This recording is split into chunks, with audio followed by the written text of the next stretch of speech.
Para comenzar con el relato de los hechos que tuvieron percance en Honduras en las décadas de 1930 a 1940, comenzaremos con uno de los más relevantes y perjudiciales que tuvo el país.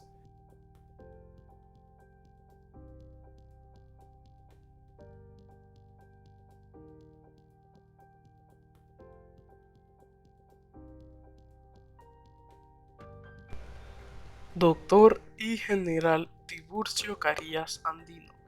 Iniciaré con la información personal o bibliografía de este, para luego mencionar la gran dictadura que realizó en nuestro país, que fueron unos hechos muy perjudiciales para Honduras. Su nacimiento fue un 15 de marzo de 1876 en Tegucigalpa, Honduras. Su fallecimiento fue un 23 de diciembre de 1969 a sus 93 años, igualmente en Tegucigalpa, Honduras. Su religión era católica. Partido político que estaba al mando era el Partido Nacional de Honduras y su ocupación era abogado, catedrático, político, militar, con el grado de general de división y 38º presidente de la República de Honduras. Periodo constitucional de 1932 a 1936 y en adelante en forma de régimen dictatorial hasta 1949. Fue elegido presidente de Honduras en medio de una profunda depresión mundial, fortaleció las Fuerzas Armadas, mantuvo el apoyo de las empresas bananeras al oponerse a huelgas y mantener al país en una estricta adhesión a los pagos de la deuda. En 1902 se llevó a cabo la campaña política para elegir presidente del país. El Partido Liberal se fraccionó en dos grupos: liberales aristas, seguidores de Celo Arias, y liberales manuelistas, seguidores de Manuel Bonilla. De estos últimos surgirá después el actual Partido Nacional de Honduras. Al doctor Arias lo apoyaba el presidente Sierra, mientras que los manuelistas trabajaban por su candidato. Al no haber ganado en lo absoluto en las elecciones, la Asamblea Legislativa, en sesión del 17 de febrero de 1903, designará a Celo Arias como presidente de la República. Bonillas, por su parte, se había proclamado también presidente en Amapala. Esto generará una crisis y una guerra civil. Bonilla cancelará por la fuerza el Congreso Nacional y pondrá en la cárcel a sus contrarios. En esta nueva guerra, Tiburcio Carías participará con el grado de coronel. Esta oposición le resultará a Carías en una emigración política en 1904, regresando en 1907 como soldado de las fuerzas que derrocaron a Bonilla. Por su participación en la lucha recibirá el grado de general de brigada. La lucha contra Bonilla triunfará designando al general Miguel R. Dávila como presidente provisional y luego caro constitucional.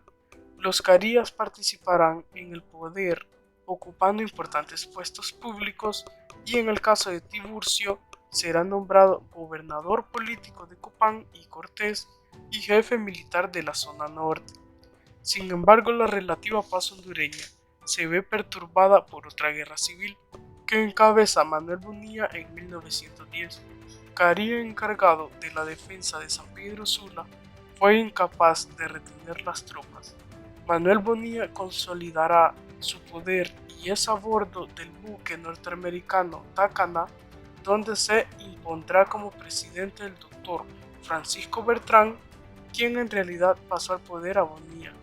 Con la muerte del doctor Membreño, Tiburcio Carías pasa a ocupar la dirección general del Partido Nacional, al mismo tiempo que es nombrado candidato a la presidencia de la República para las elecciones de 1923. El doctor Paulino Valladares, desde las columnas de su diario El Cronista, perfilaba la personalidad política de Carías Andino. El 2 de diciembre de 1922 habla aparecido el periódico Sufragio Libre, aclamando su candidatura. La gran mayoría del pueblo hondureño aclamaba con su obra de justicia al doctor y general Tiburcio Carías Andino, quien por su ecuanimidad, por sus reconocidas actitudes, su espíritu conciliador y sus antecedentes sin múscula, es prenda de bienestar para el país. El cómputo de las comisiones de 1923 dio como resultado el siguiente: 20.839 votos para el doctor Juan Ángel Arias del Partido Liberal, 35.474 votos para el doctor Policarpio Bonilla del Partido Liberal Constitucional o policarpismo, 40.953 votos para el doctor Tiburcio Carías del Partido Nacional. Este resultado, según la Constitución de la República vigente, no significaba mayoría absoluta en favor de ninguno de los candidatos, por lo que deja ser el Congreso Nacional quien eligiera al presidente. También el seno del Congreso, ninguno de los aspirantes a la presidencia reunía votos suficientes para su elección. Esto originó una situación conflictiva que Carías, que pensó tener a su favor la opinión general y creerse el legítimo ganador, se lanza a la lucha armada, arrastrando consigo a los diputados que le eran fieles. Entre estos estaban Audato Muñoz, vicepresidente de la Asamblea, Gustavo Castañeda, prosecretario, Ramón Alcerro, secretario, Felipe Cálix, Luciano Milla, Carlos Torres, Ignacio Durón, Rafael Muñoz y otros más. Esta dejará sin ganador el Congreso, situación que aprovechará López Gutiérrez para decretar el estado de sitio y proclamarse dictador el 16 de diciembre de 1923. En 1924 estalló la Revolución Reivindicadora. El conflicto se cerró con el Pacto de Amapala y la presidencia la asumió Vicente Tosta. En 1928, Carías de nuevo se presentó como candidato, pero lo derrotó Vicente Mejía Colindres.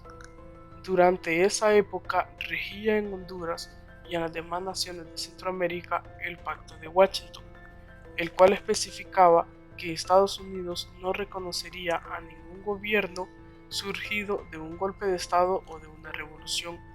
Además de ese obstáculo, Carías encontró muchos otros para alcanzar la presidencia. Los informes consulares al Departamento de Estado lo describían como un candidato amado por la clase trabajadora a quienes les prometía incremento salarial y velar por sus derechos ante las bananeras como la United Fruit Company. Finalmente, en los comicios del 28 de octubre de 1932, Carías derrotó a José Ángel Zúñiga Huete del Partido Liberal y a Manuel Herrera Cálix del Bloque Obreros y Campesinos. Su gobierno debía finalizar el 1 de febrero de 1936, pero se consolidó en el poder por medio de las letras legales, las armas y la represión, y se convirtió en una dictadura de 16 años. Ese periodo se llegó a conocer como el Cariato. Durante su mandato, Carías se mantuvo fiel a los intereses de las empresas bananeras. En compensación a su lealtad, el presidente Franklin D. Roosevelt abolió el Pacto de Washington y aplicó la política del buen vecino. En 1949, Carías fue obligado a dejar el poder bajo presión de Estados Unidos y fue así cuando acabó esta gran era.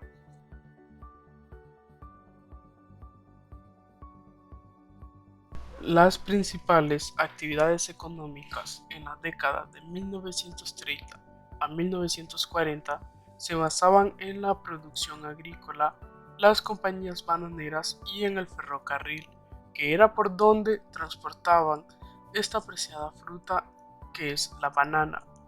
En 1930, Honduras se había convertido en el principal productor de banano en el mundo.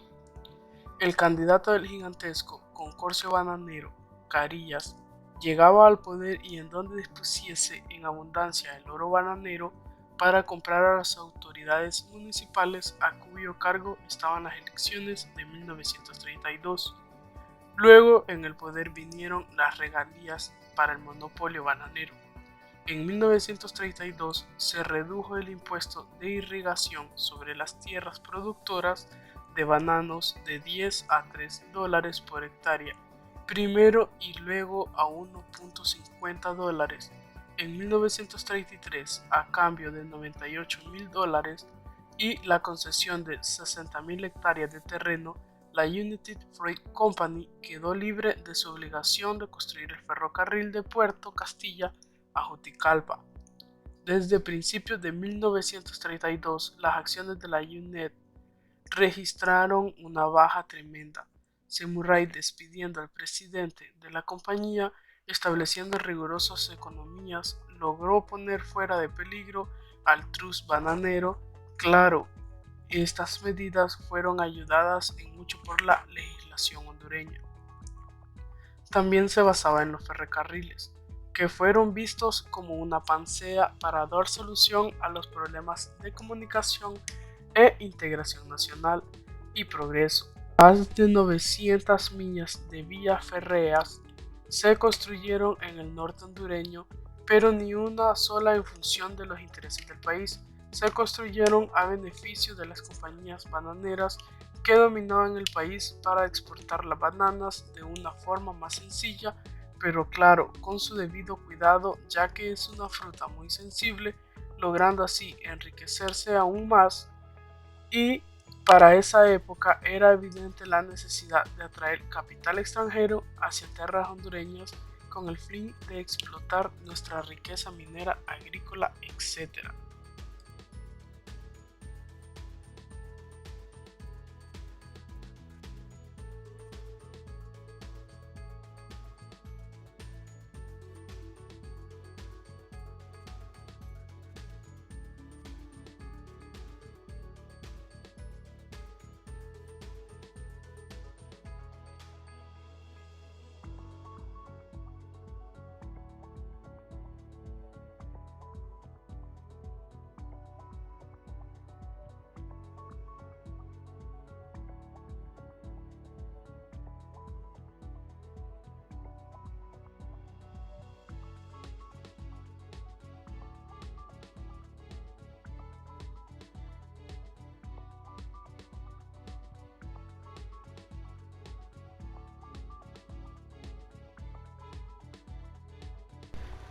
Honduras como tal sufre una crisis económica conocida con el aparecimiento de enfermedades o plagas que atacan a la producción bananera.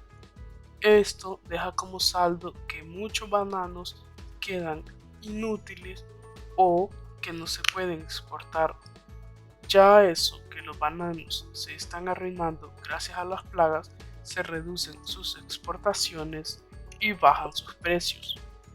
Y empiezan a manifestarse las primeras huelgas de los obreros hondureños y en aquellos gobiernos donde ha predominado la inestabilidad social y política y constantes levantamientos y guerras civiles o ataques de estados vecinos que se caracterizan por un estancamiento económico, miseria, hambre generalizada por todo esto, inclusive escasez hasta de lo más elemental como los granos básicos.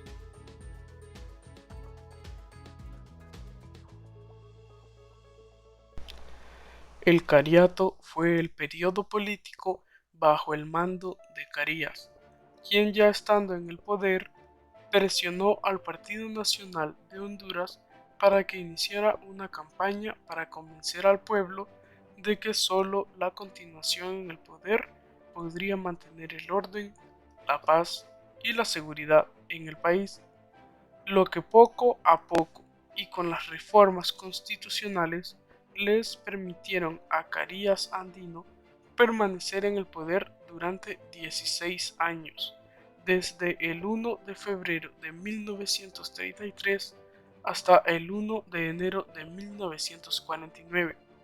Fue elegido presidente de Honduras en medio de una profunda depresión mundial, fortaleció las Fuerzas Armadas, mantuvo el apoyo de las empresas bananeras al oponerse a huelgas y mantener el país a una estricta adhesión a los pagos de la deuda.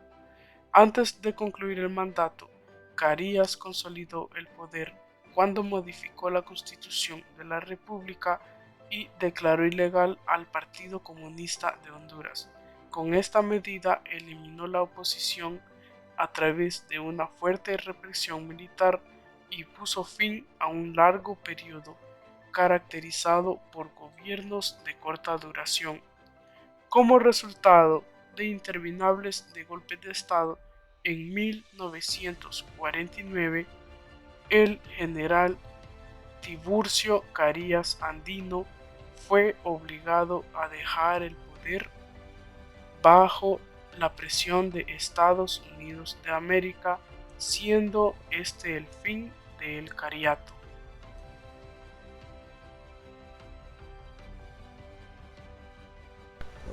Un 4 de julio de 1944 se realizó una marcha en Tegucigalpa que fue atacada por las policías con gases lacrimógenos. Muchas mujeres y hombres fueron apresados. No se supo que haya habido muertos. Cientos de personas salieron al exilio para evadir la persecución carista. Pasados los sucesos del 4 de julio de 1944 en Tegucigalpa, el día martes 6 de ese mismo mes y año, la ciudad de San Pedro Sula fue escenario de una de las más crueles matanzas. Más de 70 ciudadanos sanpedranos, entre hombres y mujeres, habían sido vilmente masacrados, sin que a la fecha se haya ajusticiado a los culpables.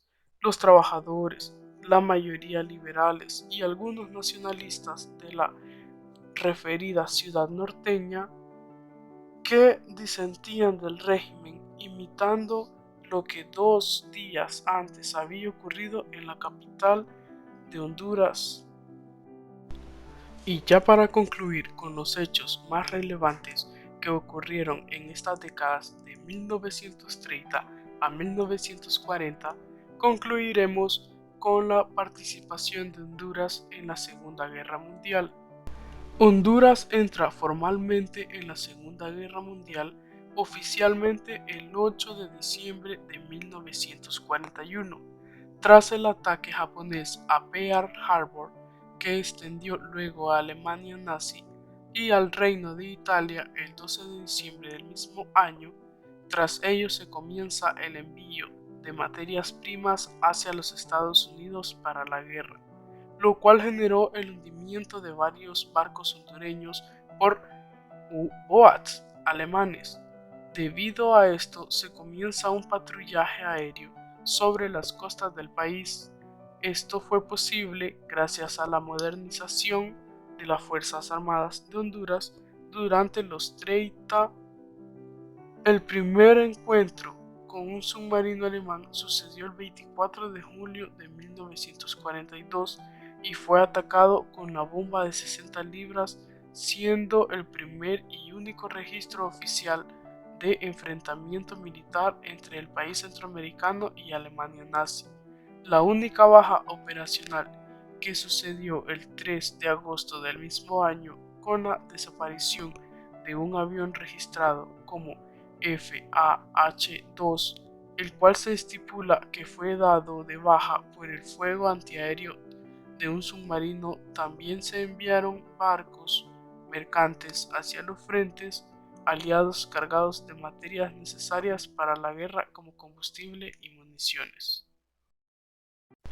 Hasta aquí llegó el video de estos hechos imprescindibles que ocurrieron en Honduras en la década de los años 1930 a los años 1940. Muchas gracias por su atención.